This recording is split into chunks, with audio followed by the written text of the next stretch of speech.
तो नमस्कार साथियों, आज के इस वीडियो में हम करने वाले हैं स्पेशल टॉपिक के बारे में स्पेशल बात।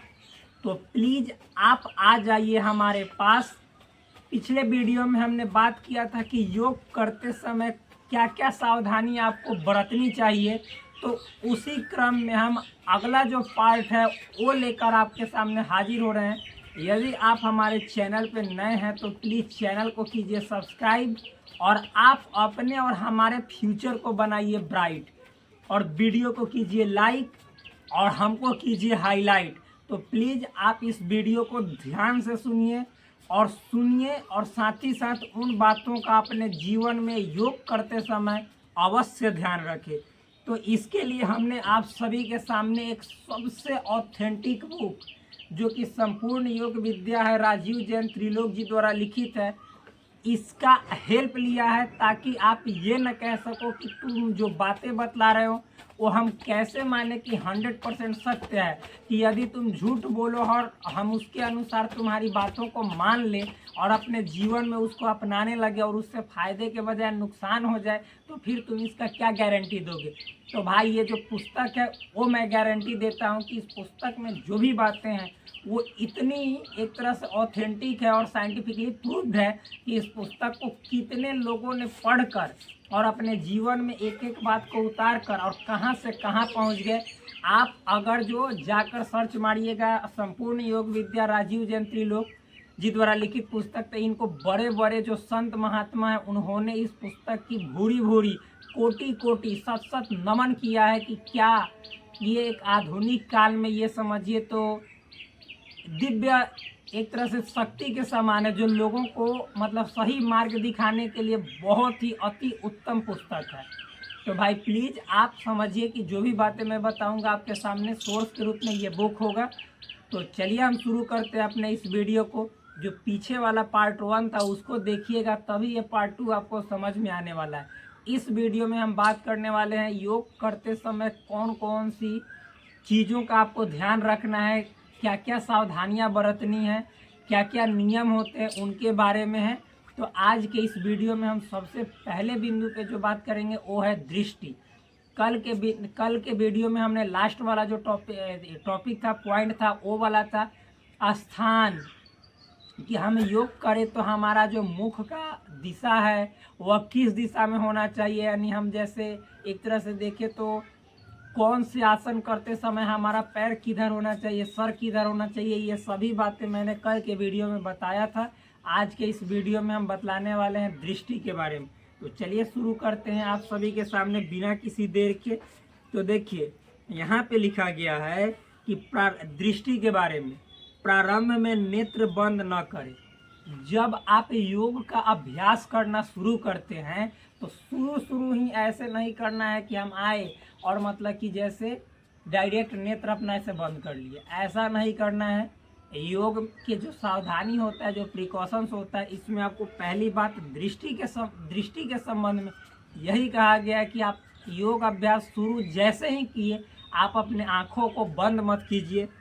अभ्यास हो जाने के बाद ही नेत्रों को बंद रखें, परंतु मन को निष्क्रिय और चंचल न होने दें। ध्यान से समझिएगा, जब आपका अभ्यास हो जाए, जैसे मान लीजिए कि हम लोग वैसे ही करते हैं, पहले प्राणायाम, पहले तो आसन कर लेते हैं, प्राणायाम कर लेते हैं, उसके बाद हम अपने आँखों को शांत करते हैं, हम अपने आँखों को क्या करते हैं, बंद करते हैं। और फिर उसके बाद इसमें बोला जा रहा है कि परंतु मन को निष्क्रिय और चंचल ना होने दे।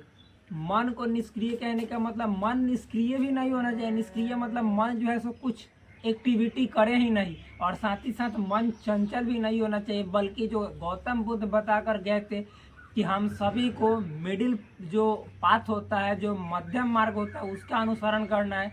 तो मन को पूरी तरह से निष्क्रिय इनएक्टिव भी नहीं करना है और मन को पूरी तरह से चंचल भी नहीं रखना है, बल्कि उन दोनों के बीच की जो कड़ी होती है मध्यमा अवस्था, उसको फॉलो करना है। तब ये जो आपका जो योग का अभ्यास है, जो मतलब प्राणायाम जो आप करेंगे, वह धीरे धीरे एक लक्ष्य की तरफ पहुंचेगा, एक सफलता की तरफ पहुंचेगा।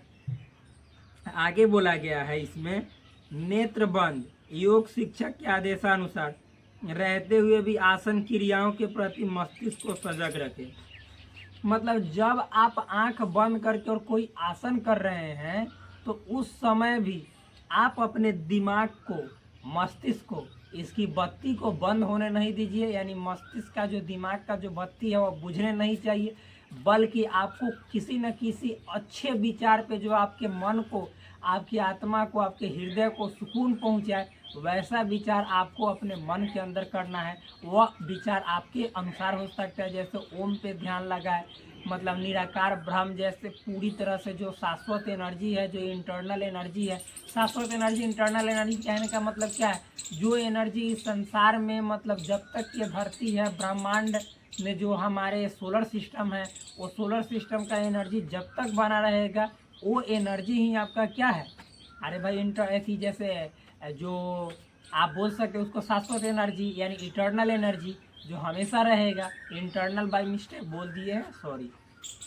आगे देखिए, फिर जब नेत्र वाली मतलब बिंदु है, जो योग अभ्यास करते समय जो नेत्र से रिलेटेड जो सावधानियां बरतती हैं, उस बिंदु को हम अब मतलब कि एक तरह से मतलब कि समेट देते हैं कि क्या कहना चाहता है। ये कहना चाहता है कि जब भी हम योग का अभ्यास करें तो शुरू ही अपने नेत्रों को बैठे और बंद ना करें।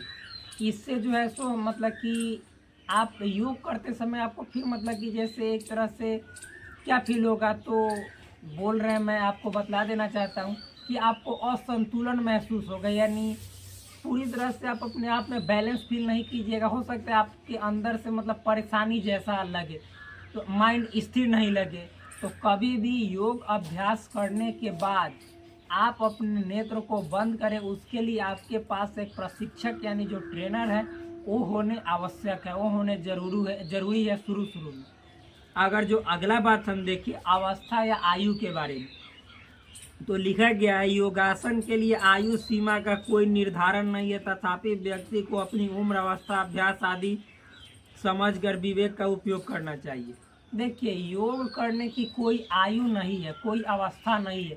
आप किसी भी अवस्था में यदि समर्थ हैं, अपने फिजिकली जो बॉडी है, भौतिक बॉडी है, उससे आप मतलब कि कैपेबल हैं, आप अपने मेंटल हेल्थ से मतलब कि जैसे कैपेबल हैं, एबल हैं, तो आप किसी भी अवस्था में, चाहे वह मतलब बालावस्था हो, चाहे वह युवावस्था हो, चाहे वह प्रौढ़ावस्था हो, चाहे वह वृद्धावस्था हो, किसी भी अवस्था में आप योग को अपने जीवन के लिए अपना सकते हैं और उससे लाभ उठा सकते हैं।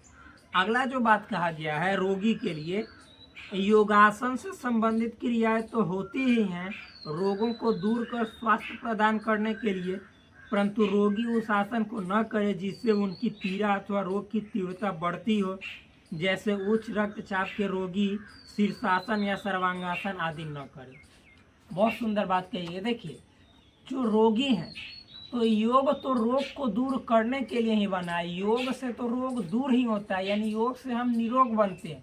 लेकिन हाँ, मतलब आपके बॉडी में यदि तरह तरह, देखिए हर कोई का बॉडी अलग अलग प्रकृति का होता है, अलग अलग नेचर का होता है, और सब लोगों को एक ही प्रकार की समस्या नहीं होती है। अलग अलग प्रकार का मतलब कि उनके शरीर से संबंधित समस्याएं होती है, रोग होते हैं। तो हर रोग में आप हर आसन को नहीं कर सकते हैं।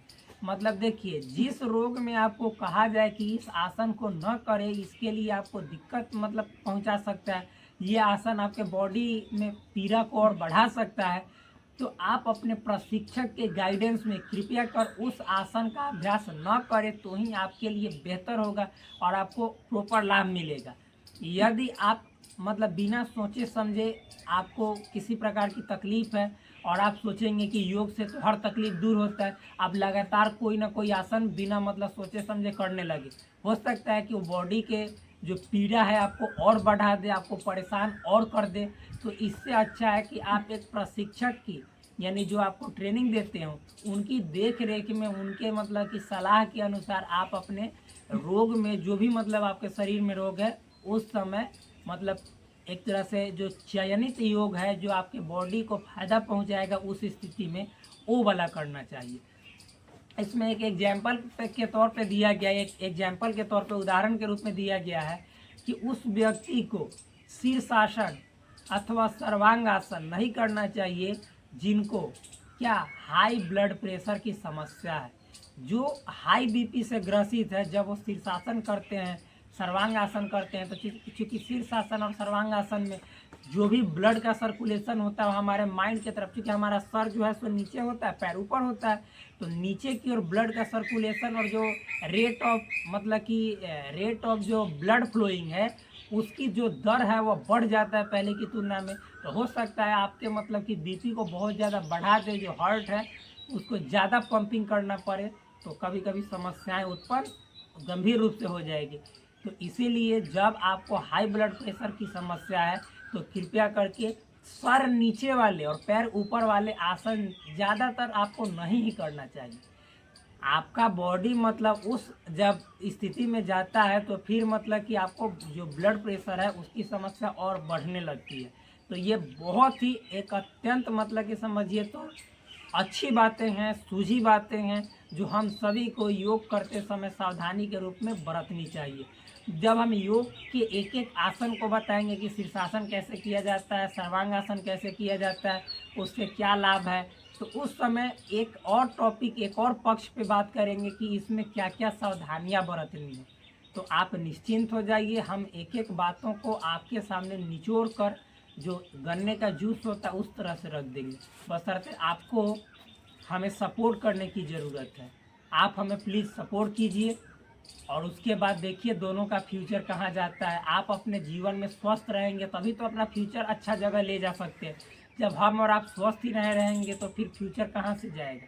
फ्यूचर वहीं पे बीच में ही जाके क्या हो जाएगा, फिर से नर्चर होना शुरू हो जाएगा, फिर से नर्चर होगा, ज़िंदगी भर नर्चरे होते रहेगा। कभी फ्यूचर ब्राइट नहीं होगा, बल्कि हमेशा क्या रहेगा, हमेशा वाइट बन के रह जाएगा।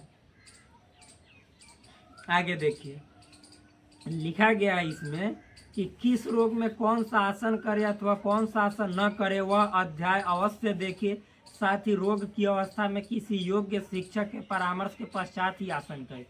कितना सुंदर बात कहा गया है कि किस रोग में कौन सा आसन करना है, कौन सा आसन नहीं करना है, इसके लिए किसी योग्य शिक्षक जो वास्तव में उस लेवल के हैं, तो उनकी देख रेख में ही, उनके सानिध्य में, उनके समझिए तो गाइडेंस में ही उनके पास बैठकर करना चाहिए, जिससे हमें वो बताएंगे कि ये प्रकार का आपको बीमारी है, तो कृपया करके इन आसनों का आप कि जैसे इन आसनों को अपने जीवन में ना अपनाए, दूसरे आसन का अपने जीवन को निरोगी बनाने के लिए प्रयोग करें, इस्तेमाल करें, और उस आसन को आप कीजिए और आप अपने दुख को, रोग को भगाइए। आगे देखिए ध्यान, जो अगला जो इसमें टॉपिक है, पॉइंट है, वो है ध्यान की। ध्यान के बारे में क्या क्या सावधानी बरतती है ये सुनिए। लिखा गया, वह रोग जिसके लिए आप योग क्रियाएं कर रहे हैं, अभ्यास करते समय उसका सकारात्मक चिंतन करें कि वह रोग ठीक हो रहा है।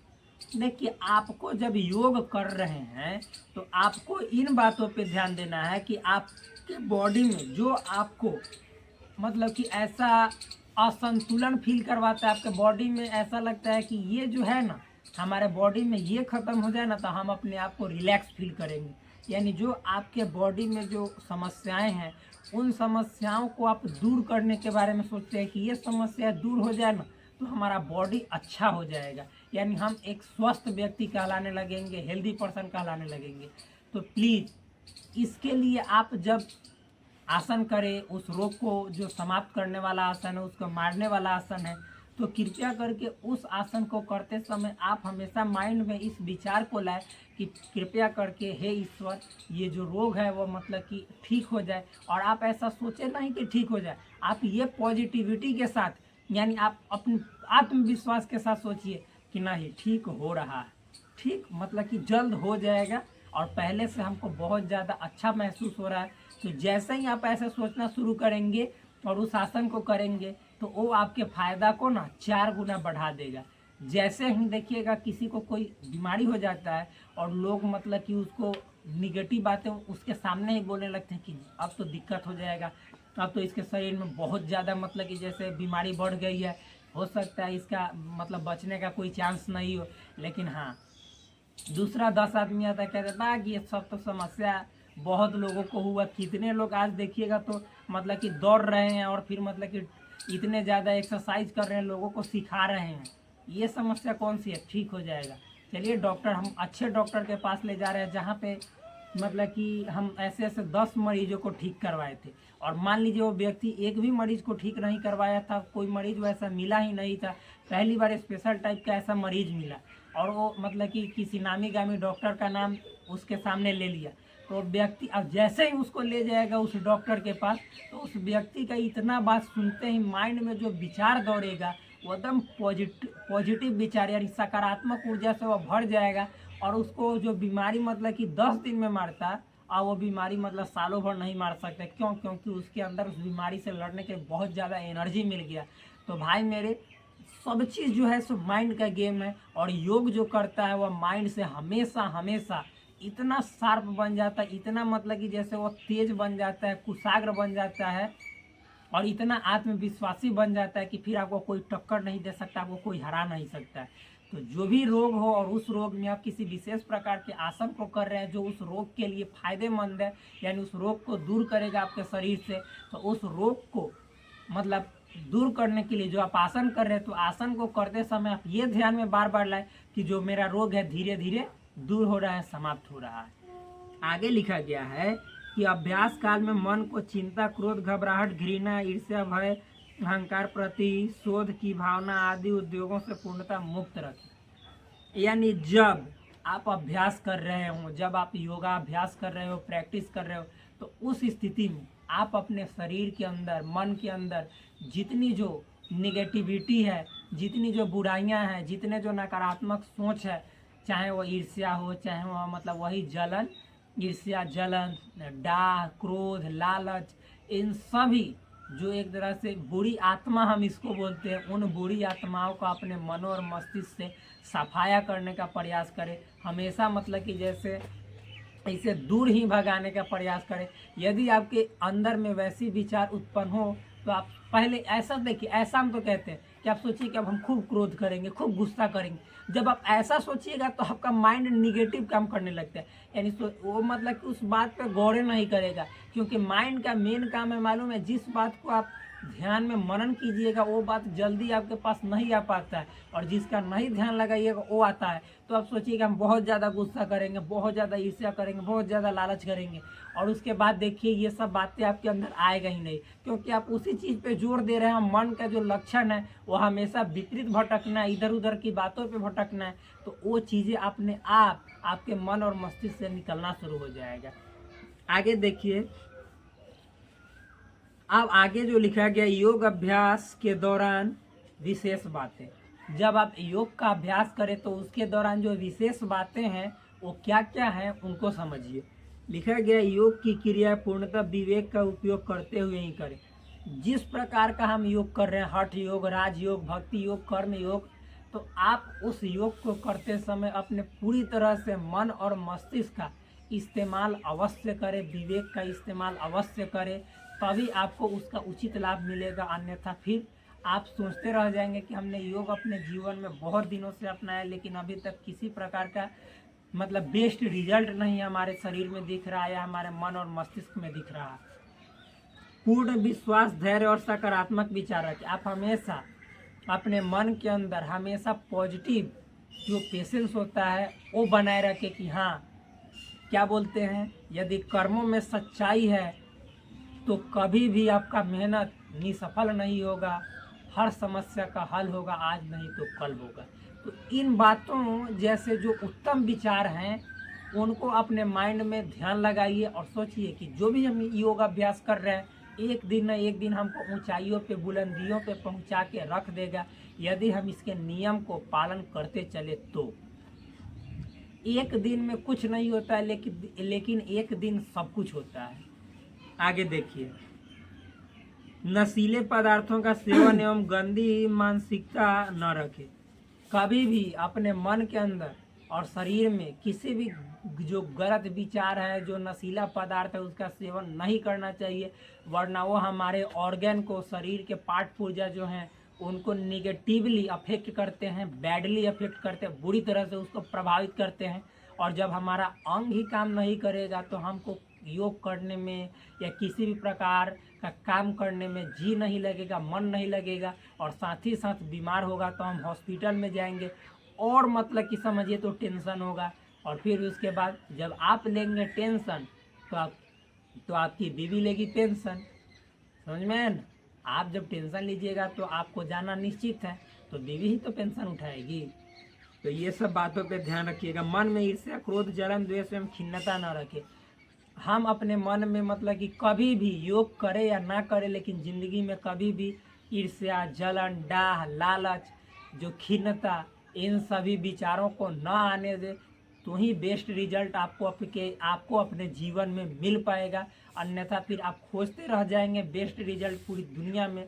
जब तक आपके मन में ईर्ष्या है, लालच है, जलन है, एक तरह से मतलब खिन्नता है, तब तक आपको कुछ लाभ मिलने वाला इस जीवन में नहीं है। वरना आप नर्क में भी स्वर्ग का एहसास कर सकते हैं जब आप खुद अपने आप को पूरी तरह से चेंज कर लिए हैं पॉजिटिवली, सकारात्मक रूप से। तब आप नर्क में भी स्वर्ग आपके पास आपको फील होगा कि यहाँ पे बहुत मतलब गंदा जो वातावरण है, बैड एनवायरनमेंट है, लेकिन आप वहाँ पे भी फील कीजिएगा कि नहीं, कुछ नहीं है, हम तो बहुत अच्छे हैं, हमको यहाँ पे भी हैप्पीनेस फील हो रहा है। तो ये सब आपके सोच पे निर्भर करता है। कैसे कहा जाता है कि दुनिया की हर चीज़ें आपके सोच पे निर्भर करती है। मान लो तो हार होगी और ठान लो तो जीत होगी। ये कौन कहे थे? तो ये अटल बिहारी वाजपेयी, जो कि प्रसिद्ध भारत के प्रसिद्ध कवि में और साथ ही साथ अच्छे प्रधानमंत्री में गिने जाते हैं। तो मैं आज उनके आत्मा को मतलब बार बार सशक्त नमन करता हूँ कि वैसे वैसे जो यशस्वी पुरुष थे, जो मतलब कि एक तरह से देखा जाए तो बहुत ही देश को बहुत ही आगे पहुंचाने वाले, हमेशा देश के कल्याण के बारे में सोचने वाले वैसे महानुभूति की हम सभी के भारतवासी के हृदय से उनको नमन है, ताकि उनको आज भी वैसे वैसे महापुरुष मतलब भारत में पैदा ले और हमारे देश को ऊंचाइयों पर पहुंचाने का काम करे। अगला इसमें बात है कि यदि किसी आसन के अभ्यास के दौरान परेशानी का अनुभव हो तो योग्य गुरु एवं विवेक का उपयोग करें। तो देखिए, जब हम आसन का अभ्यास करते हैं तो उस अभ्यास को करते समय यदि हमारे शरीर में किसी प्रकार की समस्या उत्पन्न होने लगी तो प्लीज़ उस समय हम सभी को जो योग्य गुरु हैं, जो उस योग के जानकार है, उनके सानिध्य में, उनके संपर्क में ही ज़्यादा बेहतर है कि हम रह कर करें, ताकि किसी प्रकार की समस्या हो तो वो उनका निदान कर सके। फिर आगे लिखा गया है कि गरिष्ठ भोजन, मांसाहार, अत्यधिक वासना एवं देर रात तक जागने जैसी आदतों का त्याग करें। मतलब यदि आप अपने जीवन को सुंदर बनाना चाहते हैं, मतलब ऊंचाइयों पे ले जाना चाहते हैं, तो ये जो बैड हैबिट्स हैं, जो बुरी आदतें हैं, जैसे मतलब गरिष्ठ भोजन, यानी आप ऐसा भोजन खाते हैं जो जल्दी पचता ही नहीं है। आजकल का जो मॉडर्न ज़माना है, इसमें लोग गोलगप्पा, जिसको फुचका बोला जाता है, चाउमीन, फिर उसके बाद मतलब कि बर्गर, पिज़्ज़ा, फिर मतलब मोमोज, अरे भाई इतना ज़्यादा है ना कि कुछ कहना है। वह मोमोज खा के लड़की को लोग प्रपोज करता है और थुरा जाता है, पिटा जाता है, और दोष देता है किसको? अपने परिवार वाले को, कि वही तो हमें सही संस्कार नहीं दिए। अरे चोट्टा, तुम खुद सही संस्कार लेने के लायक नहीं बने। क्यों नहीं बने? क्योंकि तुम अपने मन के मुताबिक हो गए, अपने मन के अनुसार काम करने लगे, माता पिता समझाने लगे तो तुमने माता पिता को ही डरा धमका दिया कि हम वो कर लेंगे, ये कर लेंगे, और अपने लाइफ को मतलब कि खुद ठग रहे हो और माता पिता के लाइफ को भी ठग रहे हो। तो प्लीज़ हमारे मतलब भारतवासियों से यही नम्र निवेदन है कि कृपया करके हमारे भारत देश को चाइना से 100 साल आगे पहुंचाए, पॉजिटिव माइंड से पहुंचाए, हमेशा मतलब सकारात्मक सोच रखें। शादी विवाह तो सबके लिए ज़रूरी है, वरना हम नहीं होते, आप नहीं होते। वासना है ज़रूरी, लेकिन समय समय के अनुसार हर चीज़ ज़रूरी है। वरना आप अपने जिस मतलब कि काम से बॉडी को बुरा तरह से प्रभावित कीजिएगा, वो कदापि ज़रूरी आपके बॉडी के लिए नहीं है। लेकिन हाँ, क्योंकि वासना तो शास्त्रों में भी है, तो ये वाला जो चीज़ें हैं वो समय के अनुसार ज़रूरी है। आप गृहस्थ जीवन में प्रवेश कीजिए। आप यदि चाहते हैं कि हाँ, हम मतलब कि हमको अभी उसकी ज़रूरत है, आप अपने माता पिता से एक बार राय लीजिए कि आप मतलब कि हमारे आगे के लाइफ के बारे में सोचिए, हमारा लाइफ पार्टनर के बारे में सोचिए। तो वो समझना ऐसा थोड़ा है कि मूर्ख है आज के गार्जियन, सब कोई समझेंगे और सोचेंगे कि जी हाँ, इनको सही जगह अच्छे तरीके से सेटल कर दे रहे हैं, और आप अपना लाइफ के तो भाग्य विधाता आप खुद ही है। आगे देखिए लिखा गया है और देर रात तक भी जागना नहीं चाहिए। फिर उसके बाद ईर्ष्या भी नहीं करना चाहिए। अत्यधिक अत्यधिक देखिए लिखा है कि अत्यधिक वासना नहीं करनी चाहिए। वासना तो मतलब कि शादीशुदा के लिए मतलब कि जैसे सप्ताह में 2 बार 3 बार आप अपने लाइफ पार्टनर को हैप्पी कर रहे हैं, खुश कर रहे हैं, तो ये ज़रूरी है। लेकिन आप डेली एक दिन में 2 बार 3 बार, तो ये फिर आपके शरीर पे बुरा प्रभाव डाल सकता है। योग करने वाले साधकों को सभी सावधानियों एवं नियमों का पालन अवश्य करना चाहिए। जो योग करने वाले साधक हैं, योगी हैं, जितने जो हम पीछे के वीडियो में जो पार्ट 1 था उसमें और इस वीडियो में बताएं, जितनी जो सावधानियां हैं, इन सभी सावधानियों को बरतना अति आवश्यक है। साथ ही साथ अन्यथा शरीर में कई प्रकार के विकार उत्पन्न हो सकते हैं। साथ ही साथ यदि आप इन नियमों और सावधानियों का ध्यान सही से नहीं रखेंगे तो धीरे धीरे आपके शरीर में अलग अलग प्रकार की विकृतियां उत्पन्न हो सकती है, जो आप बाद में ये ब्लेम करेंगे कि योग से रोग नहीं ठीक होता है, बल्कि और मतलब कि रोग बढ़ जाता है। तो भाई सावधानी भी तो एक नाम की चीज़ है, जो हमने आपके सामने शेयर किया। हमेशा एक वेल ट्रेंड जो मतलब कि ट्रेनर है, उनके मार्गदर्शन में ही आप किसी प्रकार का आसन करें, अभ्यास करें। आगे लिखा गया जैसे हड्डी का खिसकना, जोड़ों में दर्द का बढ़ जाना, हृदय गति का कम या ज़्यादा होना, नाभि का सरकना, कब्ज होना या दस्त लगना, मांसपेशियों में दर्द होना, श्वास गति का नियंत्रित होना, थकान महसूस करना आदि। देखिए यदि आप सही से योग नहीं करेंगे तो देखिए कौन कौन सी समस्याएं आपके बॉडी में नया रूप से उत्पन्न हो सकता है। जैसे आप सही से नहीं करेंगे आसन तो भाई हड्डी इधर उधर खिसक सकता है, क्योंकि आसन वैसे वैसे होते ही हैं। फिर जोड़ों में दर्द बढ़ सकता है, जो आपका ज्वाइंट है, ये सब जो ज्वाइंट है यहाँ पे हो सकता है कि दर्द घटने के बजाय बढ़ जाए, आप सही से ना करें तो। फिर मान लीजिए कि आप कर रहे हैं, ठीक है, आपको जानकारी भी है कि हाँ हमें इस रोग में ये आसन नहीं करना चाहिए लेकिन ये करना चाहिए, तो आप उस आसन को कैसे करना चाहिए ये भी तो जानना जरूरी है। तो ये एक अच्छे मार्गदर्शक के मतलब कि जैसे उसके सानिध्य में ही, उसके पास ही बैठकर आप सीख सकते हैं कि इसमें कहाँ कहाँ हमको सुधार करना है। आगे देखिए मतलब कि आपका जो नाभि है वो मतलब कि सरक जाता है, तो हम लोग क्या कहते हैं कि नाभि इसका उखड़ गया है, इसको मतलब कि ऐसी नाभि इसका ठीक करवाना पड़ेगा। तो बहुत सारी चीज़ें हैं, समस्याएं हैं, कब्ज की समस्या है। फिर उसके बाद मतलब कि मांसपेशी में दर्द हो जाता है, जो मसल्स पेन होता है वो होने लगता है। तो इन सभी समस्याओं को यदि आप नहीं होने देना चाहते हैं अपने जीवन में, तो एक अच्छे जो वेल ट्रेन जो योग्य मतलब कि जैसे ट्रेनर हैं, प्रशिक्षक है, उनके देख रेख में ही करें। आगे लिखा गया है साथ ही कई प्रकार की शारीरिक, मानसिक एवं आर्थिक हानि होने की संभावना भी रहती है। जब आपको किसी प्रकार की तकलीफ होगी तो उससे शारीरिक हानि होगी, शरीर में ही तो प्रॉब्लम होगा। अभ्यास कीजिएगा तो कहीं टूटेगा फूटेगा कुछ होगा, तो फिर मतलब कि मानसिक टूटेगा फूटेगा, तो फिर उसके बाद जैसे ही शरीर में कुछ होता है तो जो दिमाग है वह फिर मतलब कि क्या नहीं काम करने लगता है, आर्थिक हानि होने होगी। और जब टूटेगा फूटेगा तो डॉक्टर के पास जाइएगा, डॉक्टर के पास जाइएगा तो फिर दिक्कत होगा। क्या दिक्कत होगा? तो आपको मतलब कि ऐसा पैसा बर्बादी होगी ठीक करने के लिए। तो भाई आज के इस वीडियो में हमने जितनी जो योग से संबंधित सावधानियां हैं उसको अच्छे तरीके से बता दिया है। प्लीज़ आप इसे देखकर समझकर, और आप यदि योग अपने जीवन में अपनाने का सोच रहे हैं, सोचना क्या अपनाना पड़ेगा भाई। जो नहीं करेगा योग वह सदा अपने शरीर में पाले रहेगा रोग। तो प्लीज़ योग कीजिए, निरोग बनिए और अपने जीवन को, अपने समाज को सुधारने का प्रयास कीजिए, बदलने का